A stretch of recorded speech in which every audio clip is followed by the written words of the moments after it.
நான் ப்ரிலிம்ஸை கிளியர் பண்ணிடுறேன், ஆனால் மெயின்ஸில் என்னால் ஷைன் பண்ண முடியல. எனக்கு மெயின்ஸ் நல்லா வரும், ஆனாலும் என்னால் ப்ரிலிம்ஸை கிளியர் பண்ண முடியல. இந்த மாதிரி இருக்கக்கூடிய ஆஸ்பிரன்ஸ்க்காக தான் நம்ம சுரேஷ் ஐஏஎஸ் அகாடமியில் பிஎம் டெஸ்ட் சீரிஸ் அப்படிங்கிறது போயிட்டு இருக்கு.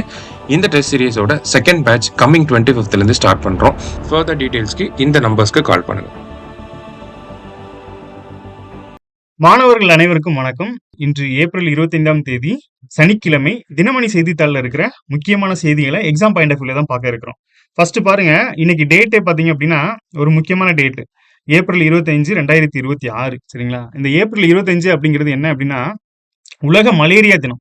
உலக மலேரியா தினம் நமக்கு ப்ரீவியஸ் இயர்ல பார்த்துக்கிட்டிங்கன்னா இந்த சுகாதாரம் அது சம்பந்தமான நிறைய கொஸ்டின்ஸ் கேட்பாங்க. நமக்கு சிலபஸ்லையுமே பாருங்க, சயின்ஸ்ல பார்த்துட்டிங்கன்னா உடல் நலம் மற்றும் சுகாதாரம் அந்த டாபிக்ல வந்து ஏதாவது கொஸ்டின் கேட்டுட்டு இருப்பாங்க. ஸோ இந்த இதில் தான் பார்த்துட்டிங்கன்னா சுகாதார தினம் இந்த மாதிரி இதெல்லாம் ப்ரீவியஸ் இயர்ல கேட்டிருக்காங்க. சரிங்களா?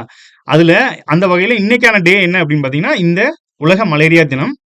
இது வந்து ஆண்டுதோறும் ஏப்ரல் 25 உலகெங்கும் கடைபிடிக்கப்படுகிறது.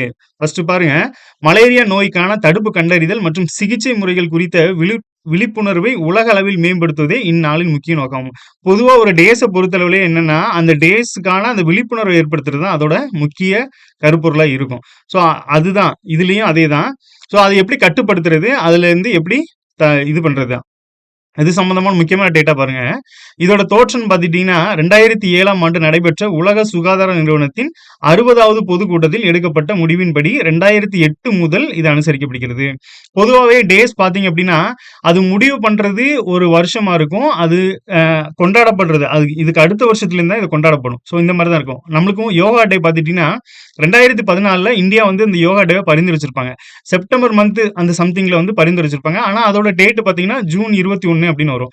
இப்போ 2014 பரிந்துரைச்சிருக்காங்க. 2015 இருந்து தான் அந்த டே வந்து செலிப்ரேட் பண்ணப்படும். ஸோ இதுல இருந்து நம்ம கால்குலேட் பண்றோம்னா இது எத்தனாவது இந்த டே அப்படின்னு சொல்லி இதுல இருந்து இந்த இயரை வச்சு கால்குலேட் பண்ணிடலாம். ஸோ அப்போ அது எப்ப இருந்து தொடங்கி செலிப்ரேட் பண்றாங்க அப்படிங்கிறதையும் கொஞ்சம் தெரிஞ்சு வச்சுக்கிறது நல்லது. ஸோ இந்த வகையில இந்த மலேரியாவுக்கான இந்த வருஷத்துக்கான கருப்பொருள் என்ன அப்படிங்கறத பாத்துருவோம். ஃபர்ஸ்ட் பாருங்க, பொதுவா ஒரு டேஸ் எடுத்துக்கிட்டீங்கன்னா அந்த டே அது என்ன டேட்டு, அதோட இந்த வருஷத்துக்கான கருப்பொருள் என்ன அப்படிங்கிறது ரொம்ப முக்கியமானது. அதுக்கப்புறமா அதோட நோக்கம் என்ன அப்படிங்கறது விரிவா தெரிஞ்சுக்கலாம். ஃபர்ஸ்ட் பாருங்க, 2026 ஆண்டுக்கான கருப்பொருள் என்ன அப்படின்னா மலேரியாவை ஒழிப்பதற்கான உந்துதல். ஸோ மலேரியாவை ஒழிக்கிறதுக்கான உந்துதல். இப்போது நம்மால் முடியும், அடுத்து இப்போது நாம் வேண்டும் அப்படிங்கிறது. ஸோ இந்த மலேரியாவால நிறைய டெத் வரைக்கும் போகுது அப்படிங்கிறதுனால மலேரியாவை ஒழிப்பதற்கான உந்துதல் மற்றும் இப்போது நம்மால் முடியும், இப்போது நாம் வேண்டும். இங்கிலீஷ்ல பாருங்க, driven to end malaria, now we can, now we must அப்படிங்கிறது இந்த வருஷத்துக்கான கருப்பொருளா இருக்கு. அதே மாதிரி அதோட முக்கியத்துவம் பாருங்க, மலேரியா என்பது பெண் அனாபிலிஸ் அப்படிங்கிறது கொசுக்கள் மூலம் பரவும் ஒரு தொற்று நோய். சரியான நேரத்தில் சிகிச்சை அளிப்பதன் மூலமும் கொசு வலைகளை பயன்படுத்துவதன் மூலமும் இந்நோயை தடுக்க முடியும் அப்படிங்கிறது.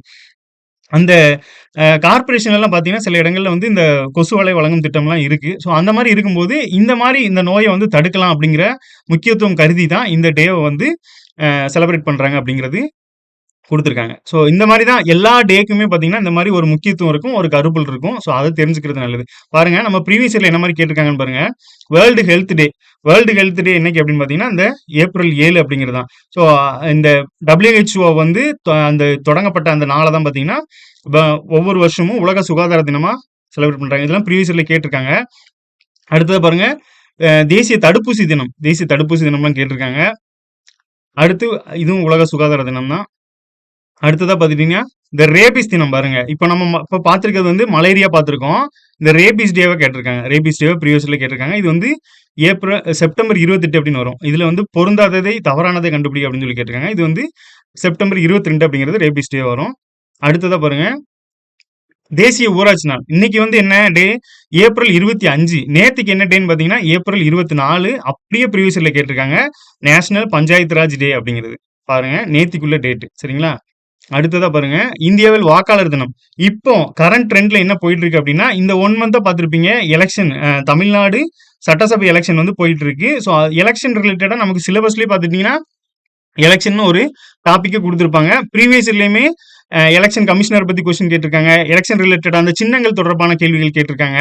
ஸோ இந்த மாதிரி இருக்கும்போது ஓட்டர்ஸ் டே, நேஷனல் ஓட்டர்ஸ் டே அதுலயும் இந்த வருஷம் பார்த்தீங்கன்னா 85% வந்து தமிழ்நாட்டுல வாக்களிச்சிருக்காங்க. ஸோ இது வந்து இதுவரைக்கும் வாக்களிச்சதுலயே ஹையஸ்ட் நம்பரா இருக்கு. ஸோ அது ரிலேட்டடாகவும் கொஸ்டின் கேட்கறதுக்கு வாய்ப்பு இருக்கிறதுனால தேசிய வாக்காளர் தினம் அப்படிங்கிறது ஜனவரி 25. ஸோ இதெல்லாம் வந்து கேட்டிருக்காங்க அப்படிங்கிறத உங்கள்கிட்ட காட்டுறக்க கொண்டு வந்திருக்கேன். அடுத்து நமக்கு இன்னைக்கு நியூஸ் பேப்பர்லயே பார்த்தீங்கன்னா அந்த சிவகாசி வெடி விபத்துல பார்த்தீங்கன்னா மனித உரிமை ஆணையம் மற்றும் பசுமை தீர்ப்பாயம் ரெண்டுமே வந்து ஒரு ஆக்ஷன் எடுத்திருக்காங்க. ஸோ அது தொடர்பா நம்மளுக்கு ப்ரீவியஸ்ல என்ன மாதிரி கேட்டிருக்காங்கன்னா அந்த டேட் என்ன அப்படின்னு சொல்லி கேட்டிருக்காங்க. அடுத்ததா பாருங்க, அதுவும் மனித உரிமைகள் தினம் தான். ஸோ இவ்வளவுதான். ஸோ இது வந்து உங்களுக்கு சாம்பிளுக்காக கொண்டு வந்த விஷயங்கள் தான். ஸோ நமக்கு சிலபஸ்ல இன்னைக்கு என்னெல்லாம் பார்க்க போறோம் அப்படின்னா எலெக்ஷன் பார்க்க போறோம், மனித உரிமைகள் சாசனம் பார்க்க போறோம், அப்புறம் பசுமை தீர்ப்பாயம். ஸோ இதெல்லாம் வந்து இந்த நியூஸ்லயே இருக்கு. ஸோ அது ரிலேட்டடா பார்த்துலாம். ஃபர்ஸ்ட் பாருங்க, நீங்க ஹெட்லைன்ஸ்ல என்ன கொடுத்துருக்காங்க அப்படின்னா ஆம் ஆத்மி மாநிலங்களவை எம்பிக்கள் 7 பேர் விலகல் அப்படின்னு ஒரு நியூஸ் கொடுத்துருக்காங்க. 7 பேர் என்ன பண்ணிருக்காங்கன்னா மாநிலங்களவை எம்பிக்கள் 7 பேர் விலகி அதுல 3 வந்து பாஜக இணைஞ்சிட்டாங்க. 3 பேர் வந்து பாஜக இணைஞ்சிட்டாங்க. இதுல ஒரு நியூஸ் என்ன அப்படின்னா பொதுவா நம்ம சட்டசபையில வந்துட்டு இதே மாதிரி வந்து யாராவது கட்சி மாறுறாங்க அப்படின்னா அவங்க வந்து இந்த கட்சி தாவல் தடை சட்டம்படி வந்து தண்டிக்கப்படுவாங்க. ஸோ அதன்படி அவங்க பதவி பறிபோகும் அந்த மாதிரி இருக்கும். இல்ல அவங்களே பதவி விலகல் கடிதத்தை கொடுத்துட்டு பழகி வாங்கிடுவாங்க. ஆனா இந்த மாநிலங்களவையில பாருங்க, இந்த மாநிலங்களவையை பொறுத்தளவுல ஆம் ஆத்மி கட்சிக்கு 10 எம்பிக்கள் இருக்காங்க. அதுல 2 பங்கு எம்பிக்கள் வந்து இந்த பதவி விலகினவங்களோட இருக்காங்க அப்படின்னு சொல்லி அவங்க ஸ்டேட்மெண்ட் கொடுத்துருக்காங்க. இது என்ன கான்செப்ட் அப்படின்னா ஒண்ணு அவங்க வந்து பதவி கட்சி தாவுனாங்க அப்படின்னா கட்சி தாவல் தடை சட்டம் அது வந்து அவங்களுக்கு அவங்க மேல பாயும். அப்படி இல்லை அப்படின்னா இந்த மாதிரி 3/2 பங்கு அப்படின்னா இந்த 3/2 பங்கு உறுப்பினர்கள் அந்த அவையிலிருந்து கட்சி மாறுறாங்க அப்படின்னா அந்த கட்சியே இது பண்ண மாதிரி ஆயிரும். ஸோ அதாவது 50% மேல இந்த உறுப்பினர்கள் வந்து வெளியே போகும்போது அந்த கட்சியே வந்து அதிருப்தி ஆயிரும், இல்ல 2 பிரிகிற மாதிரி ஆயிரும். ஸோ இந்த மாதிரி வந்து ஒரு கான்செப்ட் இருக்கு அப்படிங்கிறத இன்னைக்கு செய்தியில வந்து தலைப்பு செய்தியா கொடுத்துருக்காங்க. ஸோ அது ரிலேட்டடாகவும் கொஞ்சம் பார்த்து வச்சுக்கிறது நல்லது. நமக்கு பாலிட்டியில இந்த மாதிரிலாம் கொஸ்டின் கேட்டுட்டு இருக்காங்க. ஸோ அது ரிலேட்டடா பார்த்து வச்சுக்கோங்க. அடுத்ததா பார்த்துட்டீங்கன்னா தமிழகத்தில் தேர்தல் நடத்தை விதிமுறைகள் அப்படின்னு சொல்லி கொடுத்துருக்காங்க. தமிழகத்துல இந்த எலெக்ஷன் கோட் ஆஃப் கண்டக்ட் அப்படின்னு சொல்லப்படுற இந்த இது வந்து ஃபர்ஸ்ட் டைமா எங்க வந்து இது பண்ணிருப்பாங்க அப்படின்னா ஃபர்ஸ்ட் டைமா கேரளால தான். தமிழகத்தில் தேர்தல் நடத்தை விதிமுறைகள். தேர்தல் நடத்தை விதிமுறைகள் என்ன, இந்த பணத்தை வந்து அதிகமா கொண்டு போகக்கூடாது, அது மாதிரி 10 மணிக்கு மேல பிரச்சாரம் பண்ணக்கூடாது, அது மாதிரி இந்த விலங்குகள் எல்லாம் வந்து இது பண்ணக்கூடாது. ஸோ இந்த மாதிரி நிறைய கண்டிஷன்ஸ் இருக்கும். அதுதான் பாத்தீங்கன்னா இந்த தேர்தல் நடத்தை விதிகள் அப்படிங்கிறது. முதல்ல இந்த மாடல் கோட் ஆஃப் கண்டக்ட் அப்படிங்கிறது எங்க வந்து எந்த தேர்தல்ல இம்ப்ளிமெண்ட் பண்ணிருப்பாங்க அப்படின்னு பாத்தீங்கன்னா 1960ல கேரள சட்டமன்ற தேர்தல்லாம் ஃபர்ஸ்ட் டைமா பண்ணியிருக்காங்க. ஸோ கேரள சட்டமன்ற தேர்தல்லாம் ஃபர்ஸ்ட் டைமா இந்த தேர்தல் நடத்தை விதிகள் வந்து அமல்ல இருந்திருக்கு. பின்னர் பார்த்துட்டீங்கன்னா 1962 நடந்த மக்களவை தேர்தலில் நாடு முழுவதும் இது அமல்படுத்தப்பட்டிருக்கு. ஸோ இந்த 2 விஷயத்தையும் முக்கியமா தெரிஞ்சுக்கோங்க. 1960ல கேரள சட்டமன்ற தேர்தலில் முதல் முறையா இந்த மாடல் கோட் ஆஃப் கண்டக்ட் அப்படிங்கிறத இது பண்ணியிருப்பாங்க. மெயினா பாத்தீங்கன்னா அந்த 10 மணிக்கு மேல பிரச்சாரம் பண்ணக்கூடாது, சத்தமான ஒலிபெருக்கிகள் பண்ணக்கூடாது. அது மாதிரி அந்த எலெக்ஷனுக்கு முன்னாடி 48 மணி நேரத்துக்கு முன்னாடி அந்த கேம்பெயின் வந்து நிப்பாட்டிடணும். ஸோ இதெல்லாம் வந்து அதில் சொல்லியிருப்பாங்க. ஸோ அந்த மாதிரி விஷயங்கள் தான் இந்த தேர்தல் நடத்தை விதிமுறைகள் அப்படிங்கிறது. அப்புறம் இந்த பக்கம் பார்த்துட்டீங்கன்னா தலைமை தேர்தல் ஆணையரை நீக்க கோரி மாநிலங்களவையில் எதிர்க்கட்சிகள் புதிய நோட்டீஸ் அப்படிங்கிறது. லாஸ்டாவே பார்த்தோம், இந்த தலைமை தேர்தல் ஆணையரை நீக்கம் பண்றதுக்கு யாருக்கு இணையானது அப்படின்னு பார்த்தீங்கன்னா சுப்ரீம் கோர்ட் ஜட்ஜை வந்து எந்த மாதிரி நீக்குவாங்களோ ஸோ அவங்களுக்கு சுப்ரீம் கோர்ட் ஜட்ஜுக்கு வந்து நீதிபதிகள் விசாரணை சட்டம் 1968 அப்படின்னு ஒரு ஆக்ட் இருக்கு. ஸோ அந்த சட்டத்தின்படி தான் வந்து அவங்கள பதவி நீக்க தீர்மானம், அந்த இம்பீச்மெண்ட் அப்படின்னு சொல்ற அந்த கான்செப்ட் வந்து நடக்கும். அதுல வந்து மக்களவையில 100 எம்பிக்களும் மாநிலங்களவையில 50 எம்பிக்களும் வந்து முதல்ல அந்த தீர்மானம் கொண்டு வரதுக்கே அவங்க கையெழுத்து போடணும் அப்படிங்கிற ஒரு கண்டிஷன் இருக்கும். ஸோ அதை பத்தி லாஸ்ட் வீடியோல நம்ம பார்த்துருந்தோம். இப்பவும் இந்த டைம்லயும் வந்து அது சம்பந்தமா ஒரு நியூஸ் வந்திருக்கு. லாஸ்ட் டைம் அது கொண்டு வந்து தோல்வியில முடிஞ்ச நிலைமையில இப்பவும் அது மறுபடியும் அந்த இதை கொண்டு வந்திருக்காங்க அப்படிங்கறது தான் நியூஸ்ல போட்டிருக்காங்க. ஸோ ஒன்னொன்னா பாத்திரலாம். இந்த கட்சி தகவலை பொறுத்தளவுல இது வந்து எப்போ கொண்டு வந்திருப்பாங்க அப்படின்னா கட்சி தகவல் பத்தி உங்களுக்கு நல்லா தெரியும்.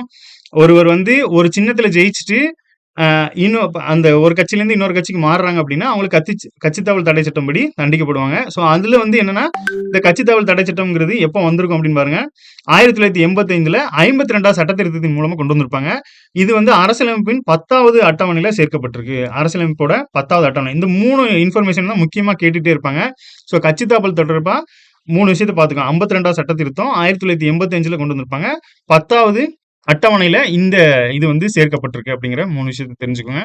இப்ப இந்த மாநிலங்களவை எம்பிய பொறுத்தளவுல அவங்க 3ல 2 பங்கு பேர் அந்த விலகலுக்கு எதிரா இருக்கிறதுனால அந்த கட்சி அந்த பக்கம் போற மாரி இருக்கும். ஸோ அதையும் பார்த்துக்கணும். இது லாஸ்ட்டா பார்த்தீங்கன்னா, மகாராஷ்டிரா எலக்ஷன்ல வந்து நம்மளுக்கு மகாராஷ்டிராலயும் இந்த மாரி நடந்திருக்கும். அந்த அ பால் தாக்கரே அவர்களோட கட்சி வந்து இந்த ஏக்நாத் சிண்டே அப்படிங்கிறவர் வந்து பிரிச்சு கொண்டு போயிருப்பாரு. ஸோ அதுல வந்து எம்எல்ஏக்கள் வந்து அதிகமா இருந்ததுனால, அவர் வந்து அந்த 2 பிரிவா பிரிஞ்சுருவாங்க. ஏக்நாத் சிண்டே பிரிவு, அப்புறம் வந்து அந்த தாக்கரே பிரிவு அப்படின்னு சொல்லி 2 விதமா இருப்பாங்க. இன்னைக்கு திருக்குறள் பார்த்துட்டீங்கன்னா, அமைச்சு அப்படிங்கிற அதிகாரத்திலேருந்து இருக்கு. முறைப்பட சூழ்ந் சூழ்ந்தும் முடிவு இலவே செய்வர் திறம்பாடு இல்லாதவர் அப்படின்னு சொல்லி திருக்குறள் கொடுத்திருக்காங்க. அதுல பாருங்க, செயல்களை முடிக்கும் திறன் இல்லாதவர் முன்னே முறையாக எண்ணி வைத்திருந்தும் செய்யும்போது குறையான குறைகளை குறையானவைகளையே செய்வார் அப்படின்னு சொல்லி கொடுத்திருக்காங்க. இது வந்து திருக்குறள் அதிகாரம் எண் 640 அதிகாரம் வந்து பாத்தீங்கன்னா அமைச்சு அப்படிங்கிறதுல இருந்து. இதுல என்ன சொல்ல வராங்க அப்படின்னா, ஒருவர் வந்து அந்த அவருக்கு வந்து அந்த வேலையை செய்யறதுக்கான ஸ்கில் இல்லை அப்படின்னு வச்சுக்கோங்களேன். அவர் ஆல்ரெடி பிராக்டிஸ் பண்ணியிருந்தா கூட அது வந்து குறையானவையாகவே இருக்கும். அது வந்து ஃபுல்ஃபில் ஆகாது. அது வந்து ஒரு குறையான விஷயமாவே இருக்கும் அப்படிங்கிறத இந்த திருக்குறள் மூலமா சொல்லியிருக்காங்க. இது வந்து அதிகாரம் அமைச்சு அப்படிங்கிற அதிகாரத்துல இருக்கு. அடுத்ததா பாருங்க, இதுதான் நம்ம ஆல்ரெடி பார்த்துட்டோம். ஸோ இருந்தாலும் ஒருக்கா பார்த்துடலாம். இது தலைமை தேர்தல் ஆணையரை நீக்க கோரி மாநிலங்களவையில் எதிர்க்கட்சிகள் புதிய நோட்டீஸ் அப்படின்னு சொல்லி. மாநிலங்களவையில்னா பார்க்கும்போது நம்ம எவ்வளவு சொல்லியிருந்தோம் அப்படின்னா, அந்த தீர்மானம் கொண்டு வரதுக்கே 50 எம்பிக்களோட கையெழுத்து வேணும்.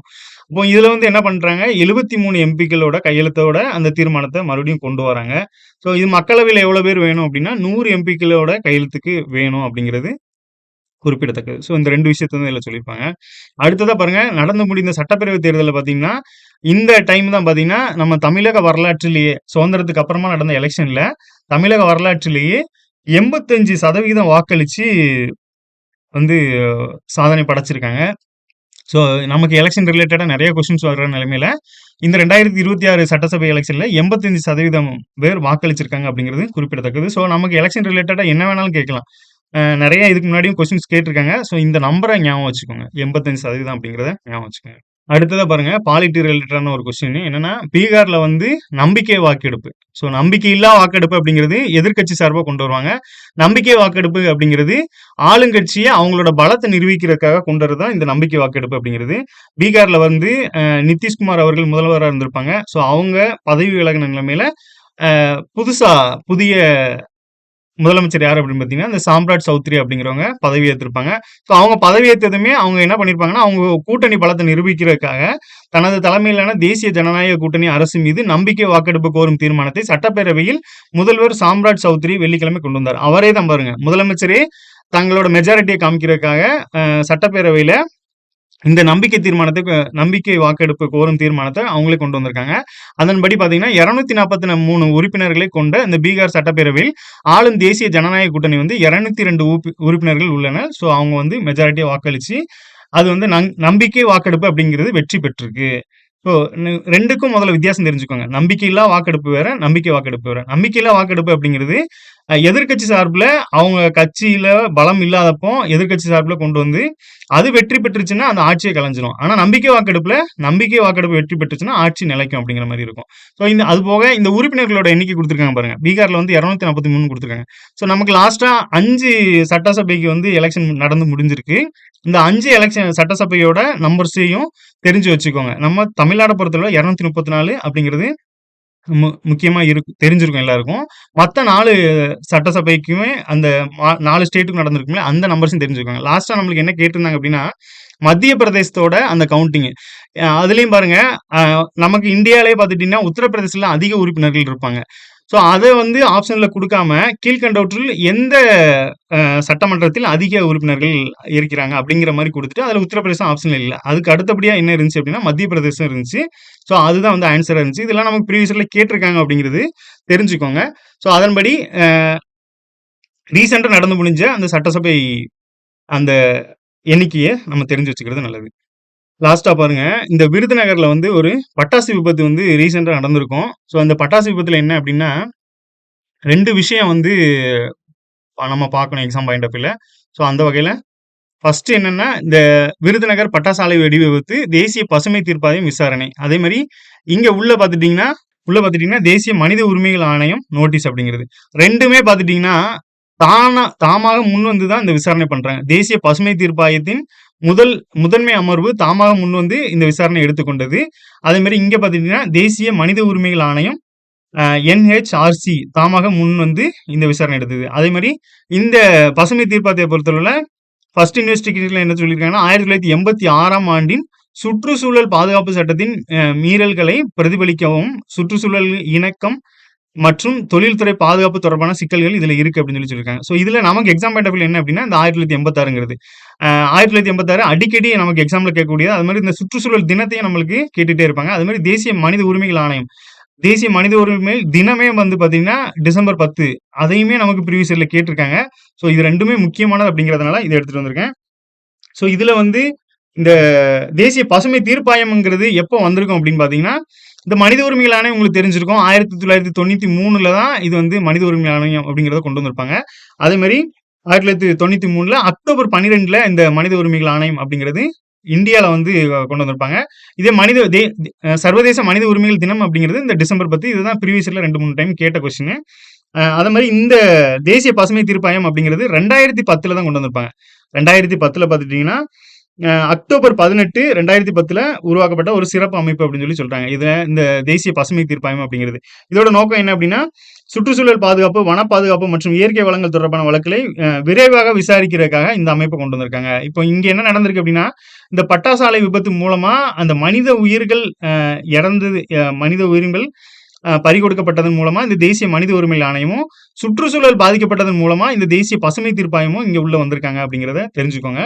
ஸோ அது ரிலேட்டடா இந்த மாதிரி ஆக்ட், இது என்ன ஆக்ட் கொடுத்துருக்காங்க, சுற்றுச்சூழல் பாதுகாப்பு சட்டம் அப்படிங்கிறது 1986. இது என்ன மாதிரி கேட்பாங்க அப்படின்னா, பொறுத்துக்களை வச்சு நம்மளுக்கு இந்த இயரை வந்து மேட்ச் பண்ண சொல்லி கேட்பாங்க. இதெல்லாம் இது மாதிரிலாம் ப்ரீவியஸ் இயர்ல கேட்டிருக்காங்க. ஸோ அதையும் தெரிஞ்சுக்கோங்க அப்படிங்கிறதான் நம்மளோட கருத்து. ஸோ இதோட இந்த செய்திகள் முடியுது. மீண்டும் நாளை சந்திப்போம். நன்றி. 2026ல கவர்மெண்ட் ஜாப்க்கு ட்ரை பண்ணுறீங்களா? அப்போ உங்களுக்கு பேங்கிங் தான் சூட்டபிள் செக்டர். எல்லாருக்கும் தெரிஞ்ச மாதிரி சொசைட்டிலே most respectable and prestigious jobs and வருஷத்துக்கு nearly 15 to 20 recruitment drives banking and insurance செக்டரில் மட்டும் வருது. ஸோ அப்படிப்பட்ட எக்ஸாம்க்கு எப்படி ப்ரிப்பேர் பண்ணோம் இல்லையா? இங்கே தான் நம்ம சுரேஷ் பேங்கிங் உள்ள வராங்க. உங்களுக்கு குவாட் லெவல் ப்ராக்டிஸ்லேயே லேர்னர்ஸ்க்காக கிளாஸ் பேட்ச் அண்ட் பிக்னஸ்க்காக prelims test batch and intermediate and டாப்பர்ஸ்க்காக mains test batch and super பேட்சும் ஆஃபர் பண்ணுறாங்க. இது போக நம்ம சுரேஷ் பேங்கிங்கில் free study materials, digital lab facilities, daily online and offline test with correction கிளாஸும் ஆஃபர் பண்ணுறாங்க. ஸ்டூடெண்ட்ஸோட டவுட்ஸ் அண்ட் குவரிஸ் சால்வ் பண்ணுறதுக்கு mentor support and boys and கேர்ள்ஸ்க்கு separate study halls with 24/7 access. Suresh banking ஆப்பில் ஆஸ்பிரன்ஸ் அவங்களை டெவலப் பண்ணுறதுக்காக unlimited டெஸ்ட்ஸும் offer பண்ணுறாங்க. One time fee payment with free test batches up to placement. உங்களோட பேங்கிங் ட்ரீம்ஸை achieve பண்ணுமா? April 26 நம்ம சுரேஷோட 7 பிரான்ச்சஸ்லையும் new banking class batch start பண்ணுறாங்க வித் ஃப்ரீ இன்ட்ரோ கிளாஸஸ். இந்த ஆப்பர்ச்சுனிட்டியை மிஸ் பண்ணாமல் அவைல் பண்ணுங்க. Achieve your banking dreams with Suresh banking.